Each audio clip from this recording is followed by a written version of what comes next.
अस्सलाम वालेकुम। व्यूअर, आज जो 17 सितंबर को टेलीनार पे क्वेश्चन पूछे गए हैं उनका आंसर नोट कीजिए।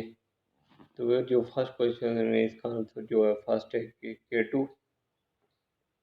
और जो सेकंड क्वेश्चन है उसमें आंसर आपने करना है 4 नंबर वाला ऑप्शन जो है गरंगा चोटी, इसको सिलेक्ट करना है। और जो थर्ड क्वेश्चन है उसमें आपने आंसर करना है ऑप्शन नंबर 2 जो है कराकोरम। और व्यूअर, जो क्वेश्चन नंबर 4 है उसमें आपने आंसर जो करना है आंसर नंबर 4 जो है नांगा पर्वत।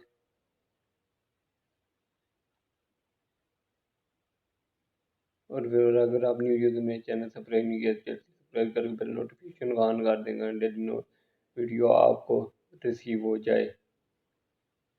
जो क्वेश्चन होते हैं इनके साथ, और लास्ट का क्वेश्चन जो है उसका आंसर आपने करना है ऑप्शन नंबर 2 हमारा।